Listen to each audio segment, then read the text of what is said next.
We are going to have Brian Benstock. He has substance that can only be gained from experience. Liza Borges. She is a servant leader. That's just her default mode. The first time I ever met David Long was on a sailboat. Scott Simons, one of the most caring individuals in the auto industry. Brian Kramer is someone who loves a good laugh. Patrick Abad. Patrick is one of the top operators. Damon Lester. When I think of a troublemaker, so out and out trouble, I read the Innovation Stack. Totally changes my perspective on entrepreneurship. The author's name is Jim McKelvey. Alex Vetter. What's always stood out to me is that advocacy for the dealers. Claude Silver. She cares about people. Dr. Nicole Lipkin. She is the very first person I ever interviewed on a podcast ever. Dave Meltzer. He is releasing wisdom at like a fire hydrant pace. Darren Doan, one of the most prolific directors of our time. He said, "We are not precious here." Bob Lanham, the man, the myth, the legend, has been renamed to Meta Bob.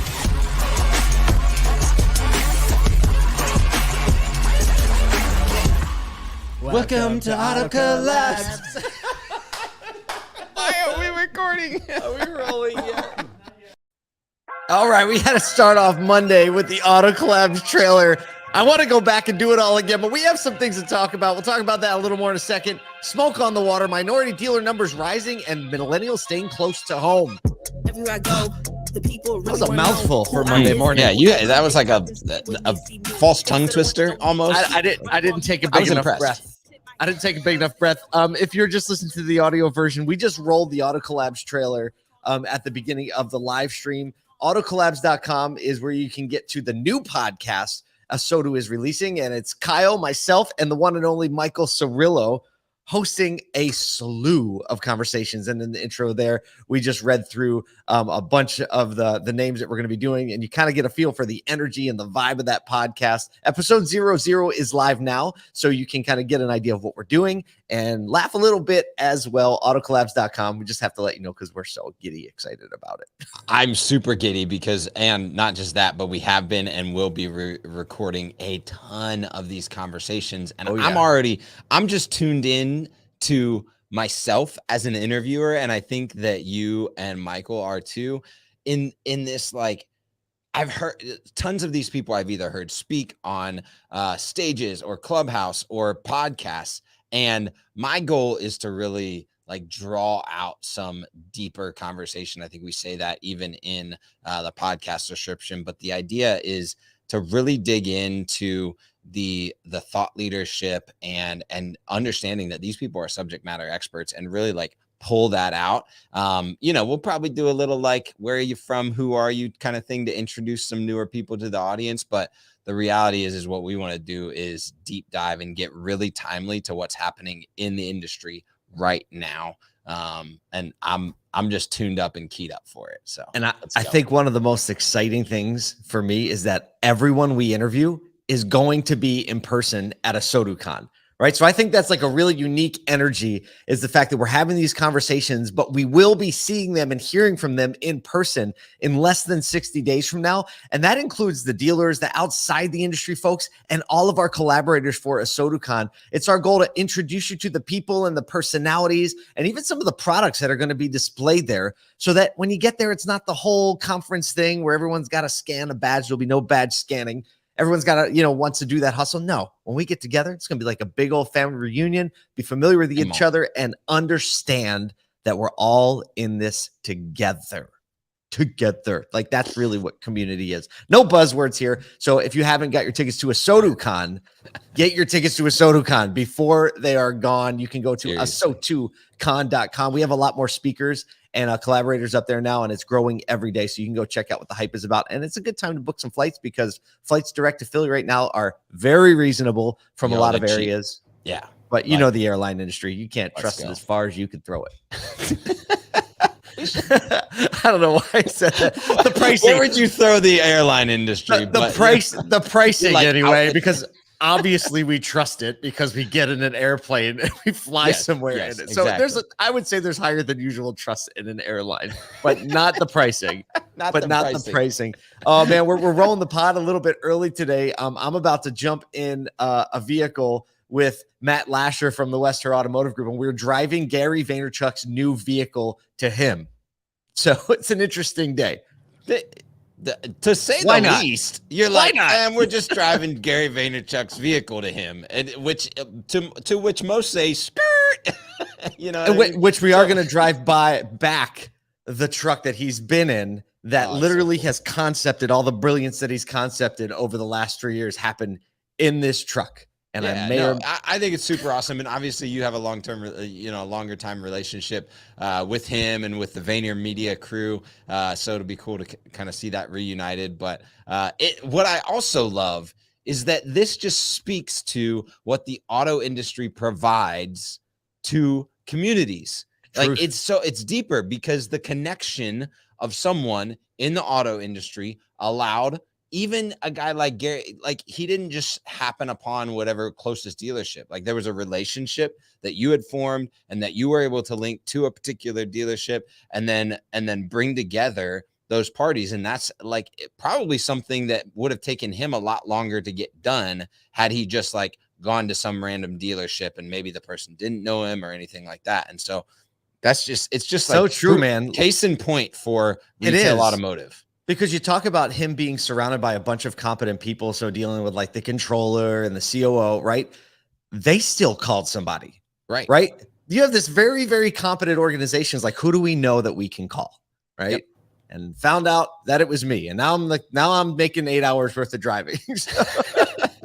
Because we're gonna white glove that sucker. So follow on social. We'll post it, but I hope I can get to interview. I don't know if she's there today, but she is going to try to get Claude Silver, who's going to be on Auto Collabs. I'm going to try to get her interview in person because that's how we roll. All right, we got some news to talk about today. It's Monday, the beginning of the week, and dude, my head is still reeling from the All Things Used Car room we had with Jonathan Smoke on Friday. I mean, talk about a lot of people know Chris. He's our lead writer.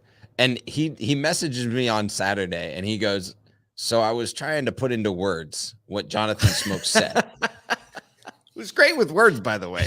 He's incredible with words. And basically he was like, you know what? I'm just going to try and put the vibes in there of what he was saying and tell everyone to go listen to it because it's so dialed in just his approach. What I love about Jonathan is that his approach to the current market dynamics is so measured. It's level-headed, like level-headed in a way that so much of media and so much of like punditry or anything like that is approaching whatever time of market dynamics it is. It doesn't matter that, I've been listening to him for the past year and a half, probably really steadily.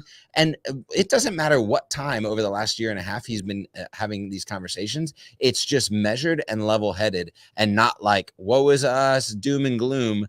And, one of his biggest things is that we could be, as a culture, actually talking ourselves into a recession that doesn't necessarily need to happen based on the way that the current market looks. Oh my gosh. The optimistic view that he has, like I've never found economists to just be blind optimists, right? Because they think about things and they happen to base things on something called data, right?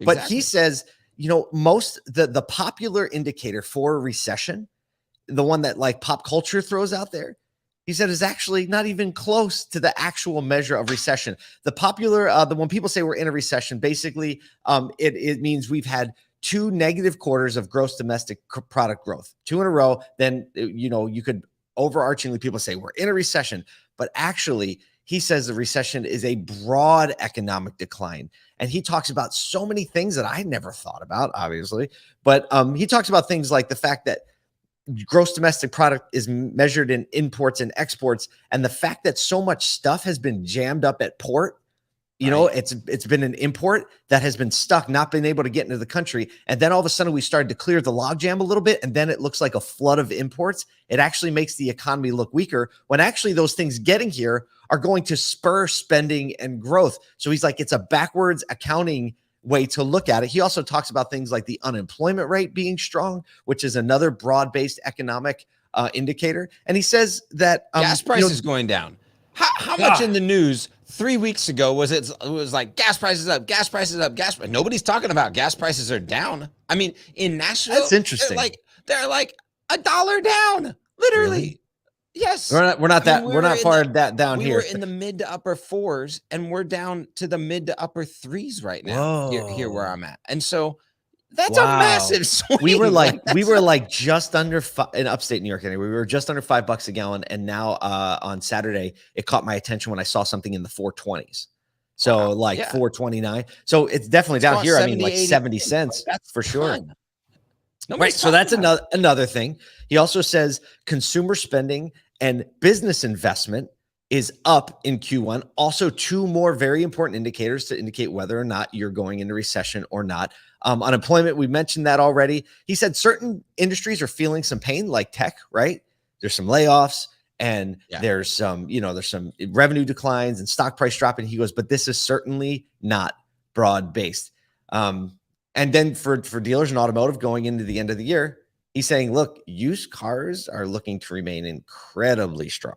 Super strong. Yes, absolutely. And so we left Friday's call with like standing a little taller, I feel. Yeah. Well, and I think, and we've been talking about this affordability question, and he said that I think the word was bifurcation. Is that what it was? Right. That's it. So basically that the market has pushed the boundaries between like low income earners and mid to high income earners, because that low income earner has been stretched by inflation, by gas prices more than the higher income earners. So understanding that, especially when you're dealing with customers that are in that lower income bracket, recognizing that affordability is a key purchase indicator to them right now because of all of the other things in the market, but that higher income, higher earners are not feeling the pressure of inflation or market forces, and that things are actually better than normal still for a lot of those earners. So just recognizing that, just paying attention to the news only and not the dynamics of the current like actual data it could be a dangerous road. Unbelievably so. But the good part about all this conversation is we just dropped a lot of stuff on you, and you're probably like, wow, that's amazing. Wow, that's great. You can go back and listen to the entire room. You can even listen at 1.5 speed if you want. Click on the link in the show notes. Is there a link there? There's not a link in the show notes. How are we going to get them to this? If you go open the Clubhouse app and you search all things used cars, it'll be the very last episode, and you can hit play and listen to the whole replay. So, as Kyle said, don't believe everything you read. Believe what you're actually observing. And if not, believe what Jonathan Smoke is actually observing. I'm telling you what, when Rhett Reichert runs for president with Glenn Lundy as his vice president and Liza Borges as his chief heart officer, and I'm going to put Damon and Lester in charge of all the White House parties, right? Jonathan Smoke needs a seat at the front of the economic advisory line. Without a doubt. That's a humble suggestion from Kyle. Humble suggestion. Speaking of Damon Lester. Stop. Hey. First of all, before we get into the story, speaking of parties, if you aren't keyed into October, 11th or 8th, 9th, 10th, I think it is, or something like that. NAMAD is happening. And from what I understand, I wasn't there last year, but I'm headed there this year. You're headed there. You were there last year. And a ton of people over the last couple of years have just been talking about how great that environment is, both from the party best atmosphere, kept secret but also in the automotive industry, but also just the conversations that happen on ground there. So we'll throw that out. Make sure you're there. NAMAD annual conference is they know how to do it right. We'll say that. So whenever one of our ASOTU troublemakers is featured on the front page of Automotive News, we get excited. This is awesome because Damon was featured in this article as the president of NAMAD, as the president of NAMAD and as the dealer principal of Nissan and Bowie. But minority dealers are on the rise. There has been a net increase of 123 minority dealers since 2019, with more growth in store for 2022. So is this a quote from Damon? What I put in here? Yeah. So So from Auto News article, NAMAD president Damon Lester, who we know, said this about the goals OEMs publicly stated. He says this is a big deal. He says it was the first time in a very long time in 2020 that manufacturers came out and made a commitment in writing to the world about their vision on diversity and inclusion, what they believed in, what their goals were, and what they wanted to achieve. And he's like, that helped us because most of the commitments we had seen in the past were just written to us and not to the rest of the world. So transparency helped in having a whole different level of accountability. That's a good word. Well, and I love that because this is a key conversation that we've been having with even just internally with us and Damon, is like that the communication both has to be to the dealer world and to the public in anything that we're doing, whether that be talking about minority dealers or agency model or anything like that, and recognizing that if it goes both ways, it starts to hold some weight. And I think that some conversations need to be drawn one way and some conversations need to be drawn the other. But this is an example of that. And we've seen the growth. Interestingly enough, Ford led the way with a net gain of 34 new minority dealers in the Ford ranks. So pretty interesting to see that as a dynamic in comparison to what has been kind of the conversation around Ford over the last 3 to 4 months.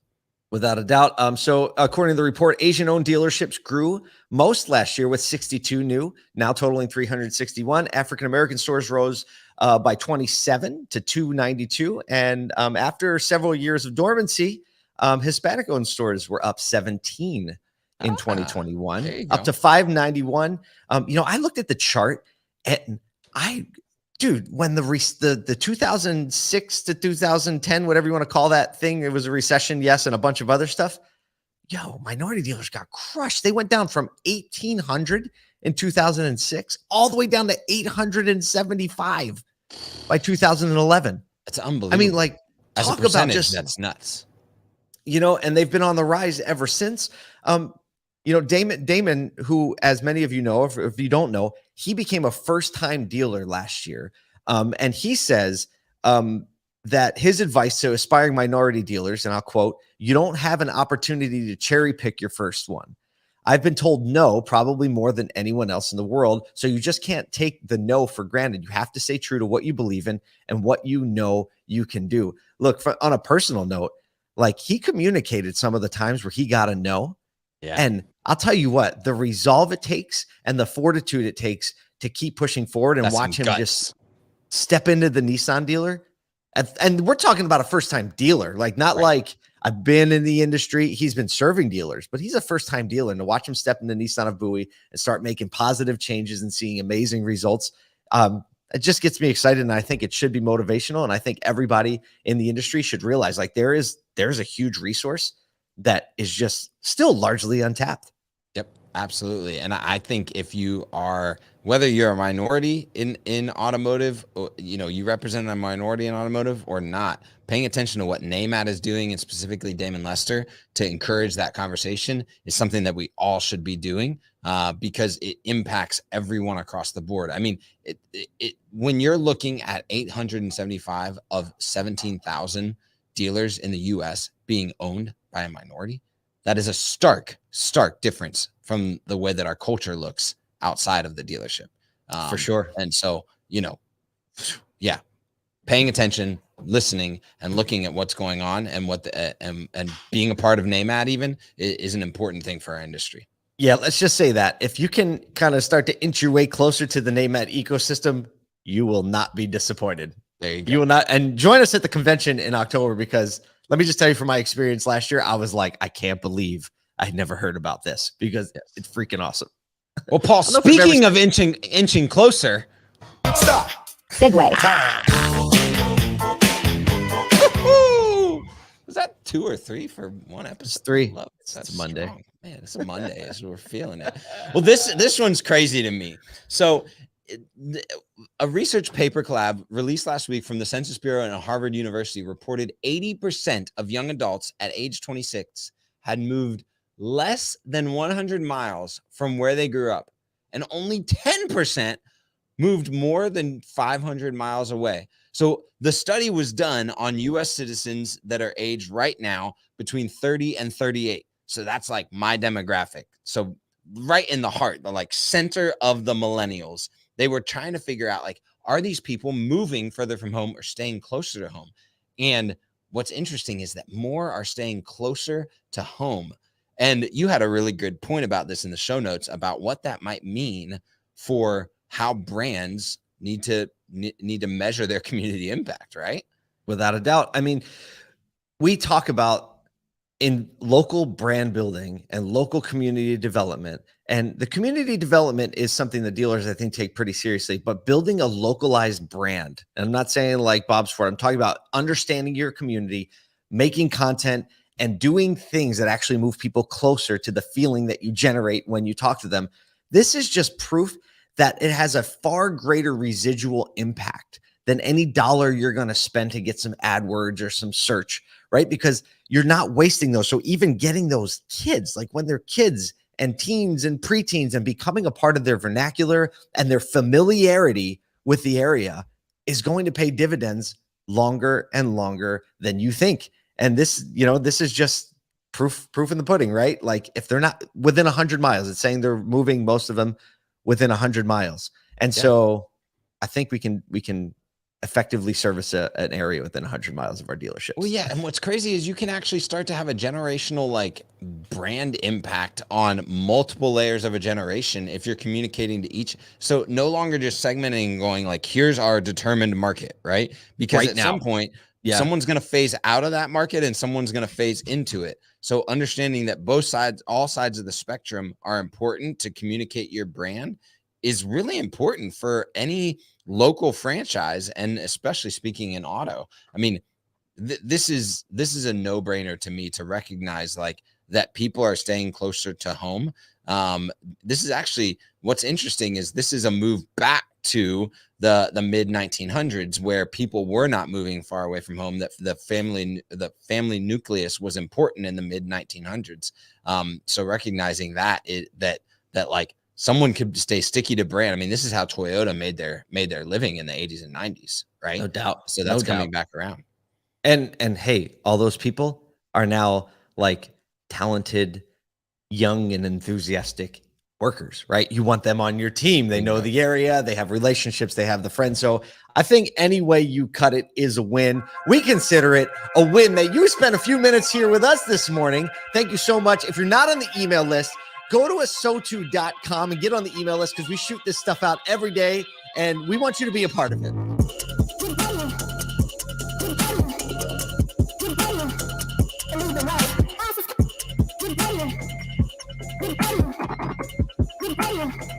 Leave the right.